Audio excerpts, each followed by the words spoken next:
तो जो न्यूज़ अभी स्टॉक मार्केट में सब बात कर रहे हैं वो न्यूज़ है कि अरशद वारसी जो बॉलीवुड एक्टर हैं उनको सेबी ने बैन किया है, फाइन लगाया है और उनके ऊपर में आरोप लगाया है कि उन्होंने पंप एंड डंप किया है।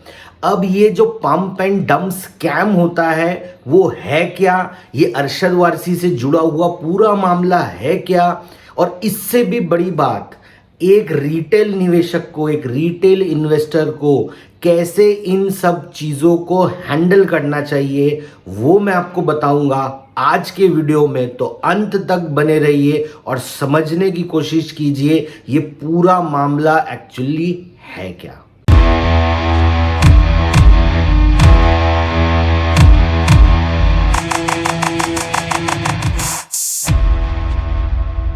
इसके पहले कि हम ये पूरा मामला समझें, मैं आपको ये बता देता हूँ ये पंप एंड डंप स्कीम क्या होती है एकदम शॉर्ट में। तो इसके दो पार्ट है, पंप एंड डंप। पहला होता है कि जहां पर प्राइजेस को बढ़ाया जाता है, किसी भी स्टॉक के प्राइसेस को बढ़ाया जाता है, बढ़ाते बढ़ाते उसकी प्राइसेस को बहुत ऊंचा लेकर जाया जाता है। और जब इसके प्राइस बहुत ऊंचे हो चुके होते हैं, प्राइस सपोज अगर कोई स्टॉक 50 रुपए का चल रहा है और अगर वो 500 रुपए का हो जाए और उसके बाद अगर आपको कोई कहानी सुनाई जाए कि देखिए स्टॉक इसलिए बढ़ रहा है क्योंकि ऐसा होने वाला है, तो सामने वाला व्यक्ति क्या करता है, वो 500 में भी लेने को तैयार हो जाता है क्योंकि उसको दिख रहा है कि श्योर शॉट 700, 800, 900, 1000 हो सकता है। तो अब क्या होता है, जब लोगों को ये लगने लगता है कि अब ये तो 500 से 1000 भी जा सकता है, तो एग्जैक्टली वही पॉइंट होता है जहां से प्राइजेस फिर नीचे आना स्टार्ट होती हैं और ये कहलाता है डंप फेज। तो पहले लोग जानबूझकर फॉल्स मिसलीडिंग इंफॉर्मेशन दे देकर स्टॉक के प्राइजेस को बढ़ाते हैं और फिर एक जगह जाकर उसे डंप करना यानी बेचना स्टार्ट करते हैं। और जब उनकी खुद की सेलिंग मार्केट में आती है तो आप देखोगे कि स्टॉक प्राइजेस धड़ाधड़ गिरते जाते हैं। तो ये तो होता है पंप एंड डंप का मैकेनिज्म। पंप एंड डंप दिखता कैसे है, अब हम अभी जो करंट इवेंट्स हो रहे हैं उस पर एक नजर डाल देते हैं। सेबी का एक ऑर्डर आता है, सेबी का ऑर्डर कहता है कि अरशद वारसी एंड ग्रुप, उनके ऊपर में आरोप है कि उन्होंने साधना ग्रुप के शेयर्स को पंप एंड डंप किया और इसके थ्रू उन्होंने और उनकी वाइफ ने कुछ लाख रुपए बनाए। कुछ लाख का मतलब होता है 29.43 लाख अरशद वारसी ने बनाए और 37.56 उनकी वाइफ ने बनाए। सेबी का ऑर्डर आता है, सेबी उन्हें बैन करता है। फिर एंट्री होती है जीरोधा के फाउंडर की, मिस्टर नितिन कामत की। उनका कहना है कि सेबी ने बहुत बढ़िया एक्शन लिया है और ये जो बहुत सारे मिस इन्फॉर्मेशन फैली हुई है मीडिया में उसे रोकने की तरफ एक बहुत बड़ा प्रयास है। अब इसके बाद जब ये मामला बड़ा हो जाता है तो अरशद वारसी का एक बयान आता है जिसमें वो कहते हैं कि इसमें हमारा कोई हाथ नहीं है और वो दर्शकों से अपील करते हैं कि आप जो भी लिखा जा रहा है या जो भी न्यूज़ आ रही है उसे सच ना माने। और हम भी एक पीड़ित हैं, कैसे, क्योंकि हमने भी लोगों की तरह शारदा ग्रुप में पैसे लगाए थे और उस पे हमारा लॉस हो गया। और इसके बाद हुआ क्या, उनकी जमकर ट्रोलिंग हुई। ट्रोलिंग क्यों हुई, क्योंकि इशू है साधना ग्रुप का और उन्होंने ट्वीट कर दिया है शारदा ग्रुप के नाम से। अब देखिए, आपको पंप एंड डंप का मतलब समझ में आ गया और क्या न्यूज़ फैली हुई है मार्केट में, अब आपको उसके बारे में भी पता चल गया है। अब मैं जो आपसे कहना चाहता हूँ वो ये है कि आपको यहाँ पर समझना है कि ये पूरा का पूरा स्कैम होता कैसे है और किस तरीके से इसे अंजाम दिया गया। तो ये पूरी जो कहानी है, सेबी की इन्वेस्टिगेशन ये कहती है कि ये पूरी कहानी हुई है अप्रैल से लेके मिड ऑफ जुलाई 2020 यानी कि लास्ट ईयर। तो यहाँ पर हुआ ये कि पहले YouTube वीडियोस के थ्रू एक इंफॉर्मेशन, झूठी इंफॉर्मेशन फैलाई गई। वो दो YouTube चैनल जो सेबी ने नाम दिया है वो है द एडवाइजर और है मनी वाइज। याद रखिए, इनके लाखों फॉलोअर्स थे और इन्होंने क्या किया, इन लाखों फॉलोअर्स को यूज किया। जब आप एक कंटेंट बनाते हो और लोगों को देते हो तो लोग आपके ऊपर भरोसा करते हैं। तो इन्होंने क्या किया, उस भरोसे को तोड़ा। उन्होंने मिसलीडिंग कंटेंट तैयार किए जहां पर यह बताया गया कि ये साधना ब्रॉडकास्ट कंपनी जो है जो टीवी के एरिया में इनकी एंट्री होने वाली है मूवीज में। एक अमेरिकन कंपनी है जो 1100 करोड़ का इन्वेस्टमेंट कर रही है और ये बहुत सारी मूवीज अब ये प्रोड्यूस करेंगे, इसलिए अब इनके प्रॉफिट्स जो है लगातार जंप करेंगे। तो जब आप ये लॉजिक सुनते हो तो आपको बहुत अच्छा लगता है, लेकिन लॉजिक के पीछे का इंटेंशन ये था कि ज्यादा से ज्यादा रिटेलर लोगों को एक्साइटेड किया जाए इस स्टॉक के लिए और उन्हें इन्वेस्टमेंट करने के लिए लालच दिया जाए। इसके बाद में सेबी ने यह देखा कि जो 2000 तकरीबन 2000 रिटेल इन्वेस्टर हुआ करते थे इस शेयर्स में, 2 महीने के अंदर अंदर उनकी संख्या बढ़कर हो गई 55,000। तो आप सोचिए तकरीबन 53,000 लोग जो हैं ये सब वीडियोस को देखकर इसमें अट्रैक्ट होकर इन्वेस्ट कर रहे हैं। और ये सिर्फ और सिर्फ फॉलोअर्स के थ्रू नहीं हुआ है, उन्होंने एक कदम आगे चले गए और उन्होंने यूट्यूब एड्स रन की। तो अब आपको उनका इंटेंशन समझ में आएगा। उन्होंने यूट्यूब में एड रन की कि जब आप कोई यूट्यूब चैनल देख रहे हो कुछ सीखने के लिए, सडनली आपको एक ऐड आता है जहां पर यह बताया जाता है कि ये एक स्टॉक है जो बहुत तेजी से ऊपर जाएगा। और उस समय का माहौल ऐसा था कि चाहे पॉलिटिशियन हो, चाहे रिटेल इन्वेस्टर हो, कोई भी हो, अगर उसे किसी भी स्टॉक के बढ़ने की गारंटी देनी है तो वहां पर वो क्या करते थे, गौतम अडानी का नाम डायरेक्टली या इनडायरेक्टली ले आते थे। तो इन वीडियोस में भी जब जब बताया गया कि ये बहुत बड़ा इन्वेस्टमेंट होने वाला है तो आप देखेंगे 1 या 2 बार गौतम अडानी की पिक्चर्स को ऑटोमेटिकली उस वीडियो में लाया गया। तो आपको इससे एक चीज समझ में आनी चाहिए कि ये कोई अनजाने में हुई घटना नहीं है, ये पूरी की पूरी एक प्री प्लान्ड तरीके से काम को अंजाम दिया गया है। साधना ब्रॉडकास्ट एक लौता शेयर नहीं था, जांच में यह भी पता चला है कि एक दूसरा शेयर था। यहां पर शार्प लाइन करके कंपनी थी, उसके स्टॉक्स को भी पंप एंड डंप किया गया। यही 2 महीनों में देखा गया कि इनकी प्राइजेस लगातार इन्फ्लेट हुई और उसके बाद में प्राइजेस क्रैश की। जो रिटेल इन्वेस्टर्स 500 थे उनकी संख्या बढ़कर 20,000 हो गई। सेम तरीके से 2 यूट्यूब चैनल को यूज किया गया, वो थे मिड कैप कॉल्स और प्रॉफिट यात्रा। तो देखिए आपको ना एक चीज को समझना होगा कि अब आपको तो इसका पूरा मॉडस ऑपरेंडी भी दिख गया, लेकिन क्या ये पहली बार हो रहा है और क्या ये आखिरी बार हो रहा है? तो ये दोनों का ही जवाब है ना। ये चीज हमेशा चलते रहेगी, तरीके बदलते रहेंगे, मीडियम बदलते रहेंगे। तो देखिए अभी हो क्या रहा है, जो हमेशा होता है, जो लोग स्टॉक मार्केट में पहले से लॉस करके बैठे हैं उनके लिए एक बहुत बढ़िया इवेंट बन गया है। अभी तक अडानी का इशू चल रहा था तो एंटरटेनमेंट के लिए अब नया इशू आ गया है कि भैया बॉलीवुड का एक स्टार है अरशद वारसी है, कैसे इन लोग मैनिपुलेट करते हैं, कैसे किसी को स्टॉक मार्केट में नहीं आना चाहिए। एक व्यक्ति जिसने इन स्टॉक्स में इन्वेस्ट करके रखा हुआ है वो एकदम रिलेट करेगा, उसको जब ये सारे वीडियोस या इंफॉर्मेशन आएगी मीडिया में उसको लगेगा कि जी हाँ मेरे साथ ऐसा ही हुआ है।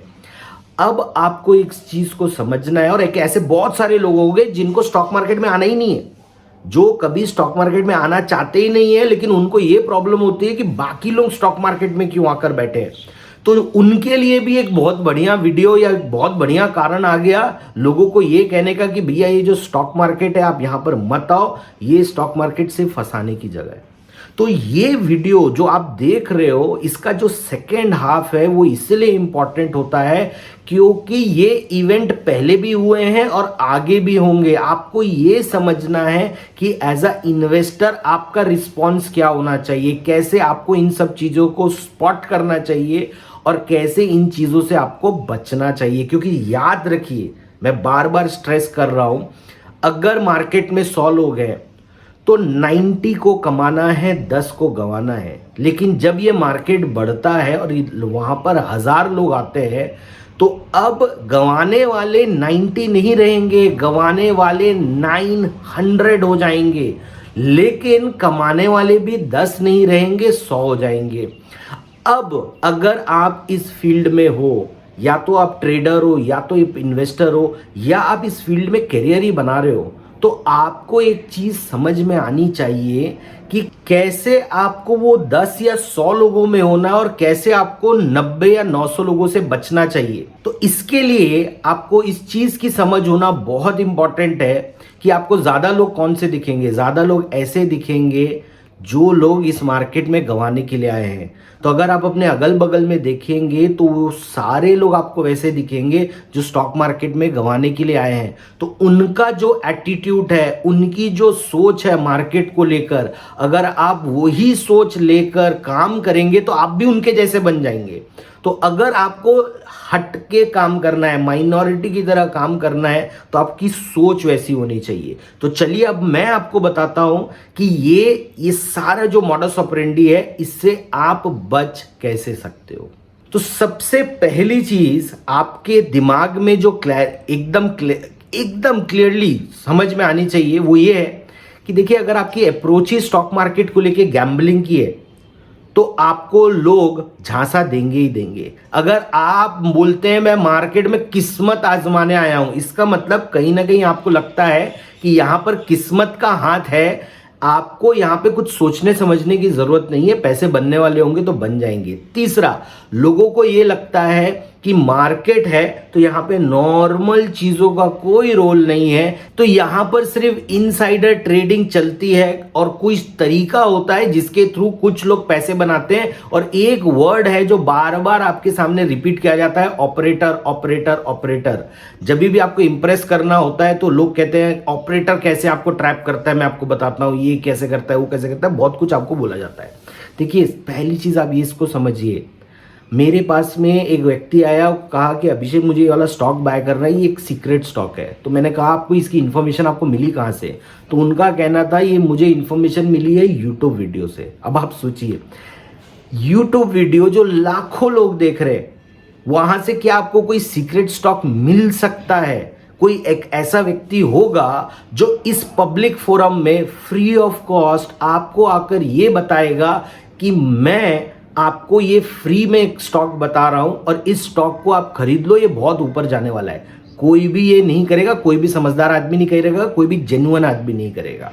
इसके बाद लोग कहते हैं कि मुझे एक एक्स आदमी कह रहा है कि उसके पास में इनसाइडर इंफॉर्मेशन होती है, वो मैं आपको देता हूं, आप ये वाला स्टॉक खरीद लो, ये ऊपर जाएगा। आपका सबसे पहला क्वेश्चन ये होना चाहिए वो आपको बता क्यों रहा है। पहली चीज, अगर वो आपको पैसे लेके बता रहा है तो वो सिर्फ आपसे नहीं लेगा और 50 लोगों से लेगा, तो क्या ये सीक्रेट रहेगा? बिल्कुल नहीं रहेगा। दूसरा, अगर आपके पास में ऐसा कोई स्टॉक आ भी गया तो आप क्या करोगे? कुछ समय के लिए उसे होल्ड करोगे, थोड़ी देर के बाद आप बेच दोगे। लेकिन अगर एक स्टॉक में भी आपका ऐसा हिट हो गया और आपके पैसे बन गए तो आपकी आदत हो जाएगी खराब। अब आप इस तरीके के ही स्टॉक्स में पैसा डालोगे। जब आपके क्वालिटी ऑफ स्टॉक सिर्फ यही है, इनका बेसिस ही यही है कि मैंने खबर के बेसिस में स्टॉक को लिया है, तो होगा वही कि जब ट्रैपिंग होगी तो आप पूरी तरीके से बर्बाद हो जाओगे। अब हम इस चीज को समझते हैं कि क्या ये पंप और डंप खत्म होने वाला है? बिल्कुल नहीं होगा। देखिए, मैं आपको बता रहा हूं, आज से 17-18 साल पहले होता क्या था कि जो स्टॉक ब्रोकर्स हैं, छोटे छोटे स्टॉक ब्रोकर्स हैं, वो अपने क्लाइंट्स को ये सारे स्टॉक बाय करा देते थे।